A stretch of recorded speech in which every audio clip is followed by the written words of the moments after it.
Who needs video games? That's great. Yeah, it's simple, fun, affordable.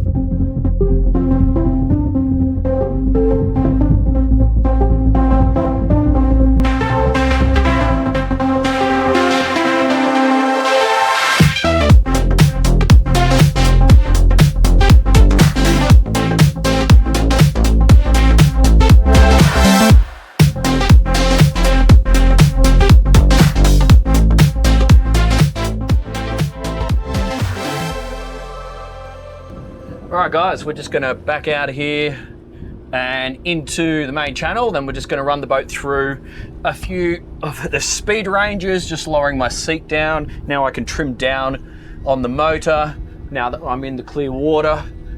Just looking around for traffic. I do have one small tinny, he won't be a problem. Got some waves coming. Other than that, it's pretty clear. We're going to be going downwind at the moment and it is a high tide, so there's not too much in the way of water movement. I'm going to trim manually.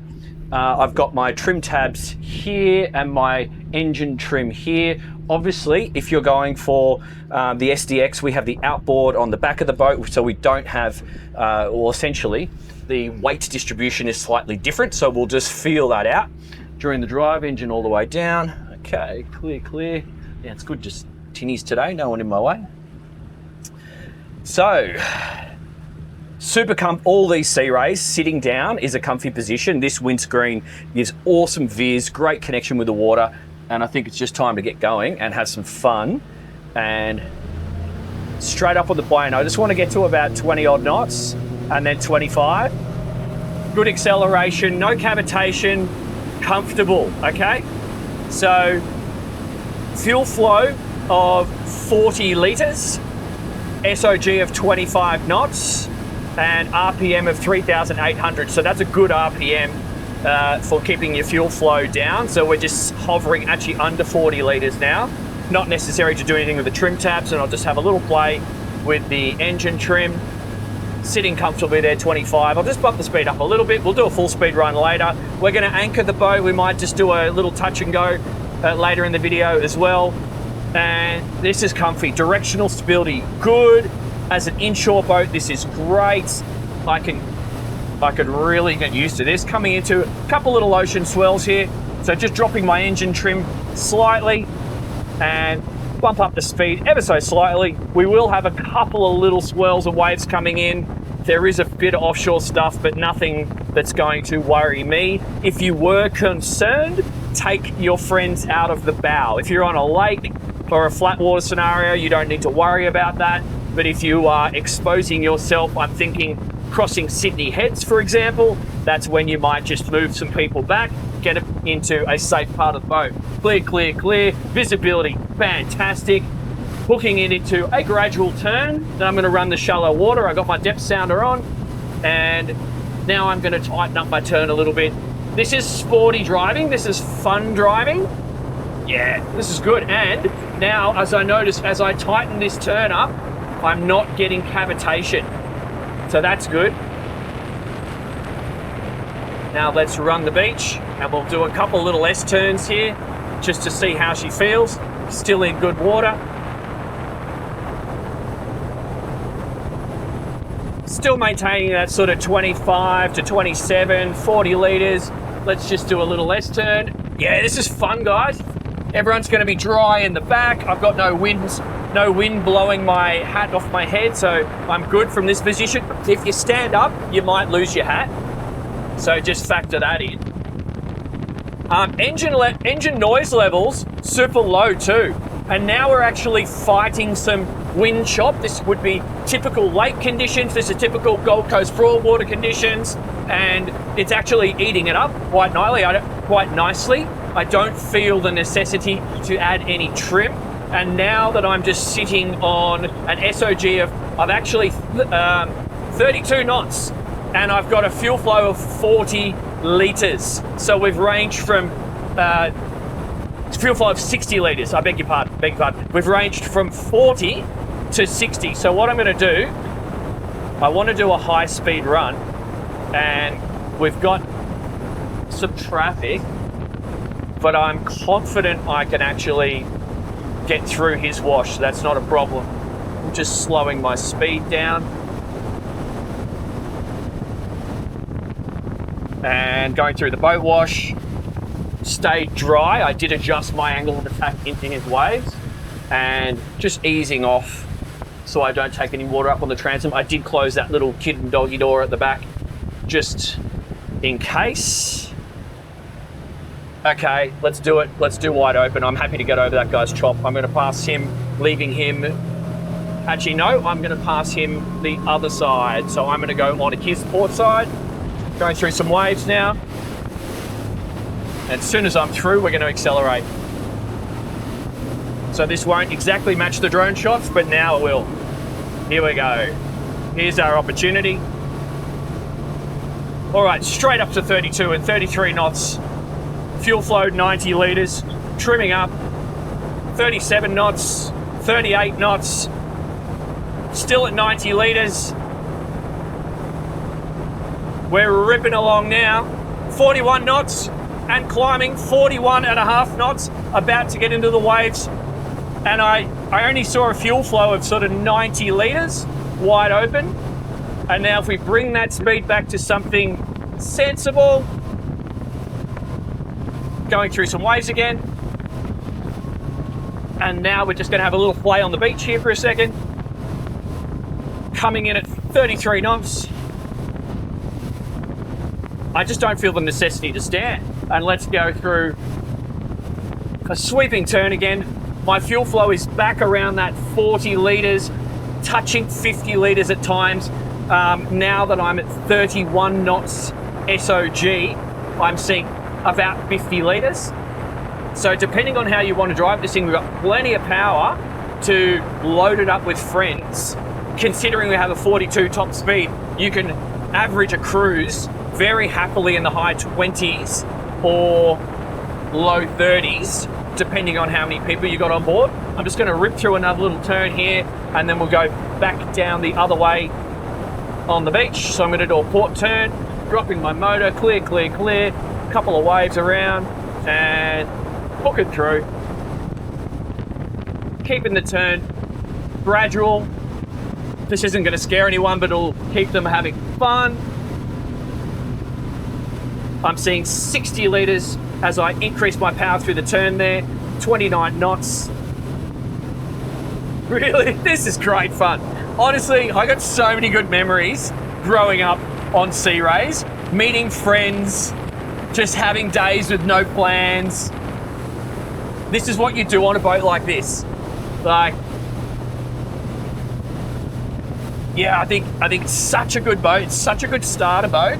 It's such a good teenager boat, and it's such a good family boat. Because just imagine, let's hook it through a turn. Just imagine a bunch of young blokes. This is all you have to do. Who needs video games?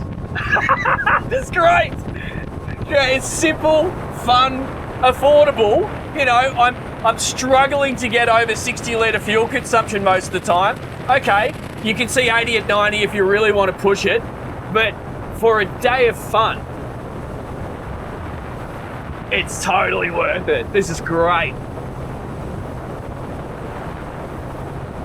So for these moderate conditions, flat to wind chop and a little bit of boat chop, this is fine. I would not take this in the ocean, or I would be very considerate if I was going to do anything like that. It's not designed for that. This is a day boat through and through. This is not a boat you go launching out of Haulover Inlet with an outgoing tide and an incoming swell.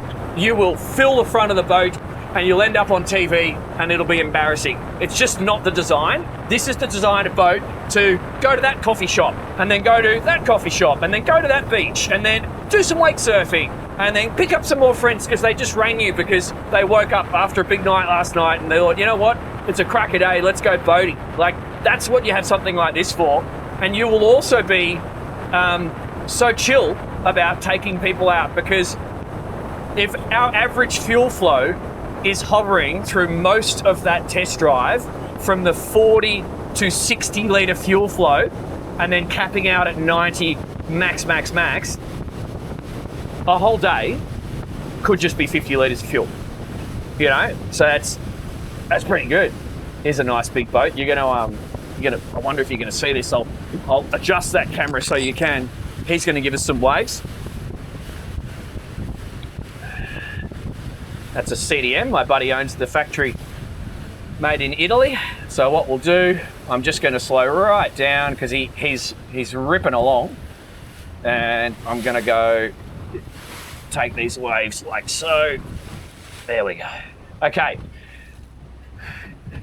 Next spot is going to be the anchorage. We'll pop around the corner, we'll test the anchor, and then we'll pull into the dock. We'll simulate picking up some mates and see what we discover. Okie dokie, so we're just gonna do a little test anchor. I've got my depth sounder on, I'm in 3.5 meters. So open, there's a little lock there, open it, and then it locks in the open position so the wind won't catch it. Open this hatch here. It's also been designed so the wind's not gonna blow it back down on your fingers, but it'll go about that far. And then release the safety. Once you've released the safety, you can come back here into the cockpit. Just put the power on for the windlass, and then it's up, down. So we'll just do a little test. Down, okay, that's working. So now let's actually just simulate backing up onto the beach, because we are an outboard, so we could do this. So I'm just gonna get the bow into the wind. A little bit of wind here.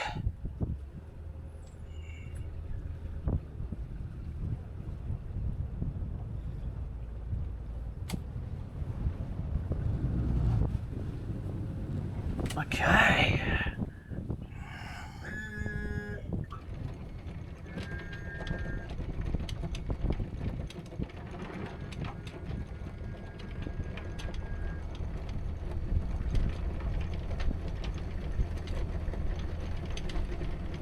All right.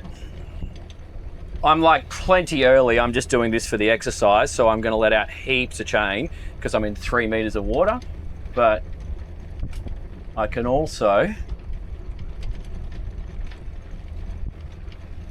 all right, let's just see if that's grabbing.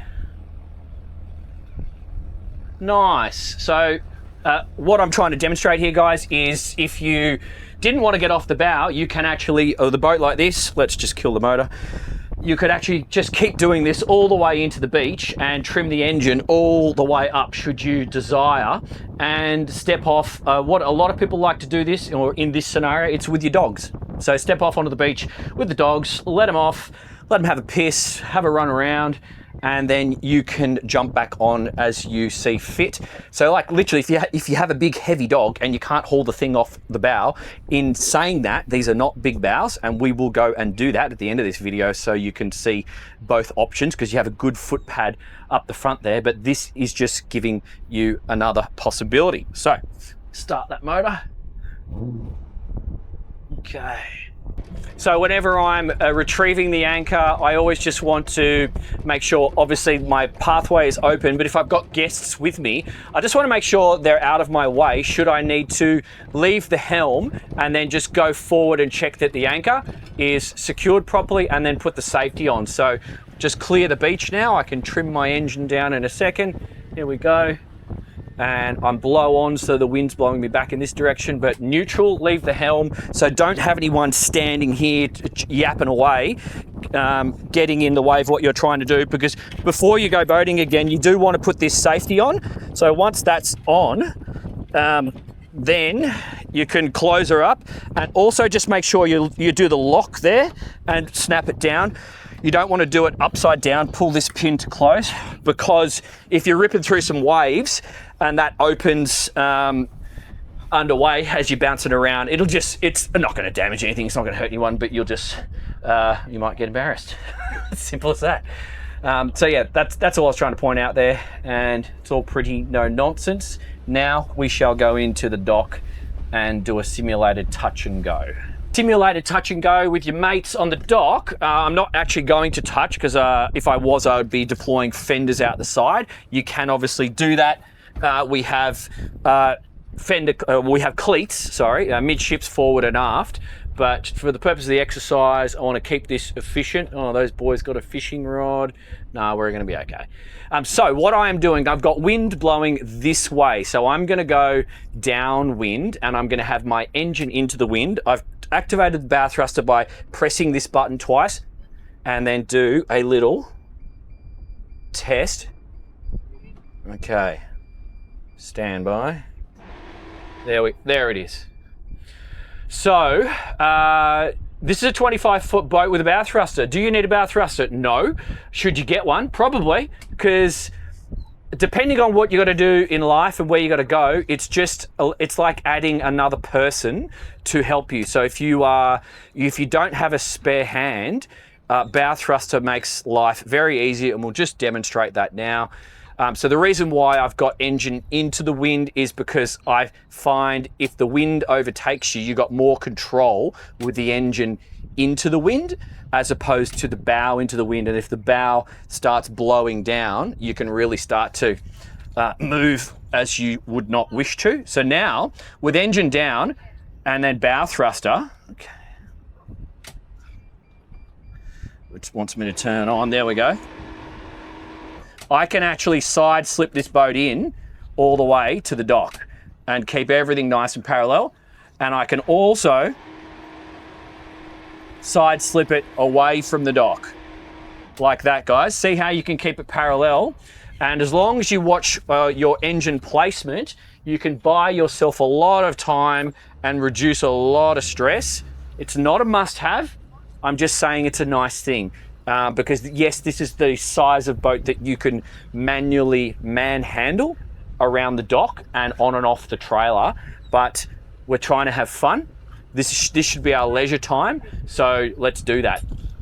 So yeah, pretty good, pretty simple. I just got to get my handle on how many button presses. I think I was stuffing that up.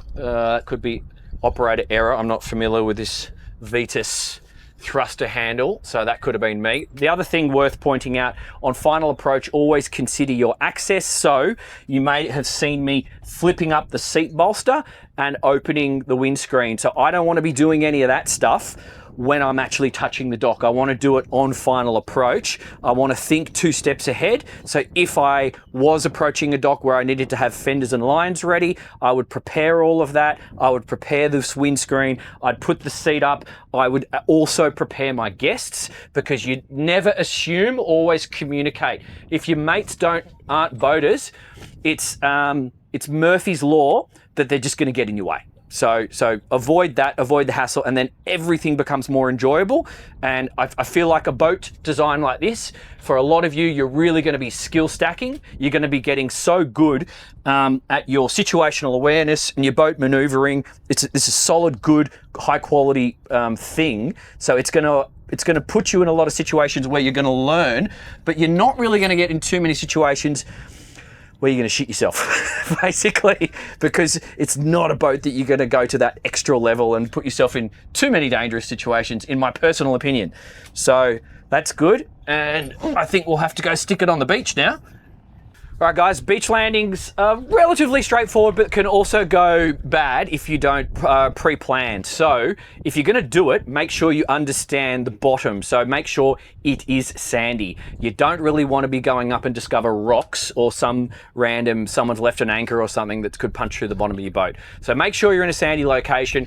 Also make sure that the drop off from the beach is relatively steep, because you don't really wanna have a shallow drop off, because that's just gonna make life hard for you. So I can see, because I have a depth sounder on this one, that it's suitable, and we're just going to do a touch and go here. But you just come in, because we've got outboards, life is easy. I'm not so worried about the prop. And when you get the trim up to about there, you're now just exposing like 60 centimeters of draft, as opposed to like, almost a meter with the prop down. So we're buying ourselves all this extra room. I've got my seat up. This is open, and now I'll just put a little bit of pressure and we'll just nose it up onto the sand, and look at that. Okay, we'll just give it a little bit more because of the tide.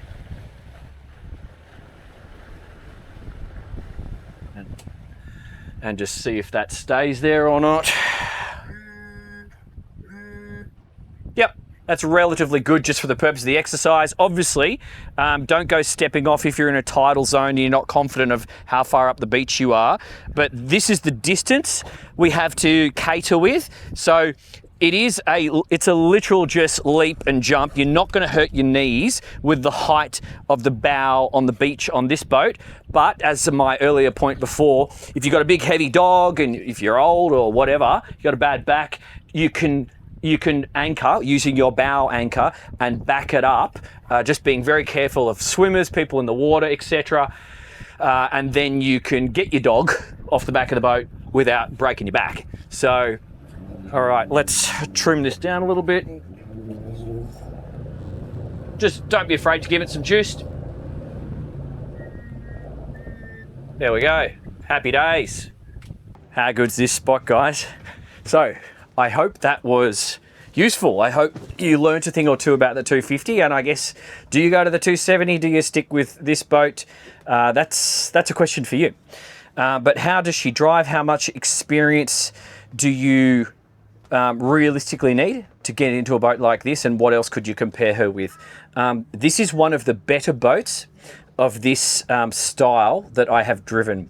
A number of boats that are designed or have an option for inboard, I'm talking bow rider style day boats like this, when they've had the outboards, they had a tendency to cavitate. They weren't so great in the turns, and they just weren't that efficient. This boat's not like that. This boat's fantastic. It's clearly been designed for the outboard. You can feel clean water flow onto the props. You chuck it into the turn. You got plenty of power. She's not cavitating, and you got good control. So from a efficiency perspective and from a just fun boat to drive, it's really good. I would expect that from Sea Ray because these guys know what they're doing. But I'm just saying, compared to some of the other ones that are on my channel that I've tried, this is great.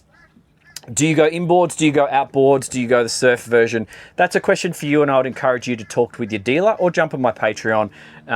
Obviously, with the outboard, you can do things like this and stick it up on the beach.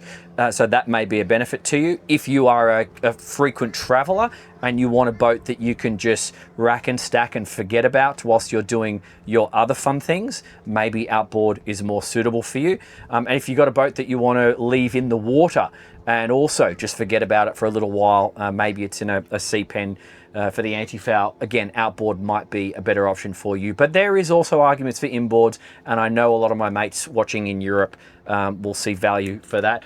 Number one being open, clear transom. So that may be something that you are appealed to. So you make that decision, ask yourself, what's your mission? What are you going to be doing most with the boat? And then hopefully you can work back from there and find the answer.